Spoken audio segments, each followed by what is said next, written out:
Hey all. I just wanted to follow on a little bit from what Emma was talking about her diary, and I thought it might be really useful to maybe show you perhaps how I've used it over the last 6 months. I found some of it quite easy to get on with, and some of it has been a little bit more challenging. And also what I found is that it's taken a while to get into a routine of using it. Like in January, I hardly used it at all, and it was, if I can show you, very empty.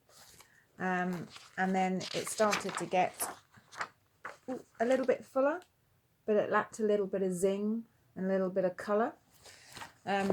So it took me a while to get into the swing of using it either weekly or even daily, to be honest with you. I also found that using your notebooks really, really useful, beginning and the end of the month as like a review.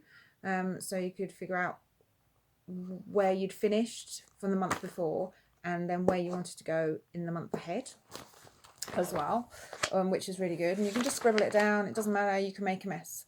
So then we hit February, and it would appear I found colour, lots of colour, and really started to segment everything down and break it all down into little groups of what needed doing and what didn't need doing, what was important and what was not important at that time in February. As well. So, and then I went through February, pretty cool month, and then March was good. More colour, more notes, and the colours obviously correspond with the different priorities in my life, and I obviously chose different colours for different things. So immediately I can see and recognise what it's all about when I'm looking for something and some inspiration and everything. I also started using the same habits with the colour at the end of the month as well, to review what was good and bad and ugly and what needed to change or what we're struggling with and alike. What else have I done? Also, a really useful thing I found, and they're sort of dotted throughout my book, is I got myself some little post-it notes and I started putting little post-its everywhere. Again, just to help guide me and give me keywords and things so I could remember what I needed to do or what I needed to put in. I also added, little keynotes in here, like if I had a major to-do list, like I had to plan my way through, which I think was this month. Yep, June, right at the beginning. Massive to-do list. And just had to get it all crossed off and get it all done. And I think I'm pretty much there. There was just one or two things. That's good, isn't it? Not too bad. What else have I found really useful? Let me think. I have found it really useful for keeping track of my habits. I use this all the time. Wow, this week's just finished. And I don't do many habits, really. Just ones, and they're mostly personal.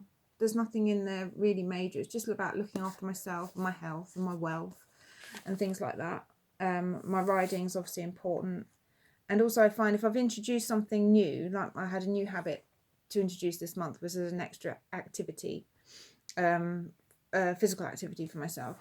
So if I put that on my habit, I'm slightly competitive. I like to see the box ticked. So I know if the box is ticked, I've done it and I've achieved it. And I don't have to worry about it anymore. It's done. Whereas if I don't write it down, I'm a bit like, oh, I just leave it. I just wait. It'll be fine. I'll do it another time. I haven't, and I'm a bit procrastinate about it. Oh, I haven't got time. I've got to go and do this instead. But if it's down, I need to tick the box. Once the box is ticked, it's all good. I'd rather get things done than wait and leave them. That's me. So I know Emma said she struggled with, or she found this challenging, filling in this weekly thing. So let me see if I've got some examples of one that's finished for you. If find a good one that's absolutely rammed full of stuff. What did I do here? Oh, this is one in May. This isn't looking very colourful because I think I just had a black pen at the time. I just scribbled it all down. So as you can see, my outcome goals, again, for the week, I put the colour corresponds to the part of my life I want to have an outcome within. So it's easy for me to recognise, and I know what part I've got to do. I also then changed like the improved bit. I have it's like more like a little bit of an honest reflection there. Like, how do I improve? Well, maybe I didn't improve, but what was your honest reflection? And maybe what your learning was from that as well. So even if you didn't improve on anything, well, what did you learn? You know, it's an important part of the process.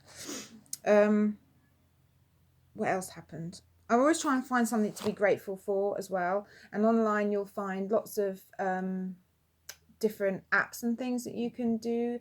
And I did, back in February, I did a 21-day gratitude challenge. So every day you have to go online and say what you're grateful for. And it was just a really lovely way to look at the world and see what was around you or what you felt grateful for, even if it was just a sunny day, a good night's sleep, you know, the birds tweeting, I don't know, you know, it doesn't have to be the biggest thing in the world. It can be this teeny, smallest, tiniest thing in the world. You know, I lost a pound, woohoo, you know, that kind of thing. That's what's important at that particular time. And, you know, that's an improvement. You know, if that's what you're aiming for, that is an improvement. And also, you know, something to be grateful for. Sorry, that's what we're talking about. I'm getting silly. I also think it's important as well to find out what there's a box at the bottom there, what you're stressed about. So yeah, it's important to find out what is stressing you out, or what you're concerned about, or what the future week might hold for you that, you know, you have to deal with and you don't really want to. Because if you do get it down, it's easier to deal with. And that sounds really silly, but it is, because it's there in black and white or red or blue or orange or whatever colour you happen to decide to make it. So definitely, and that's one of my personal habits, is to have reflection time.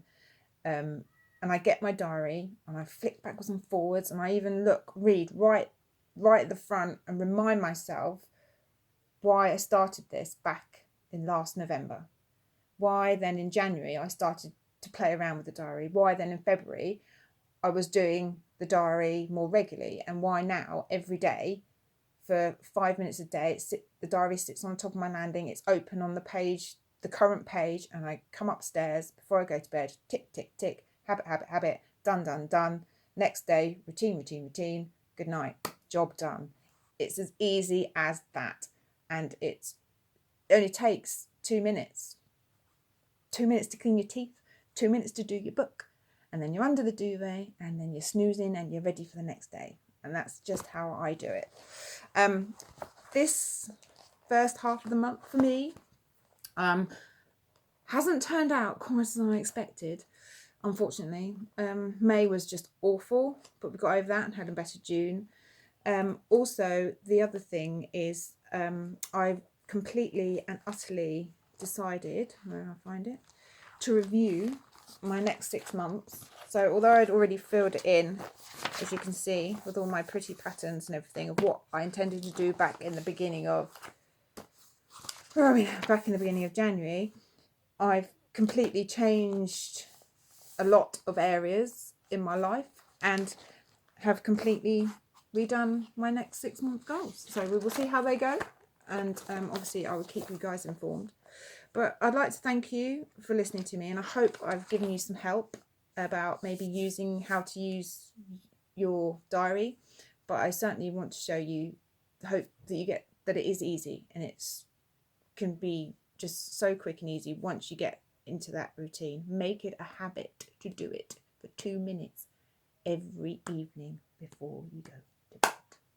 Good night. Thanks for listening.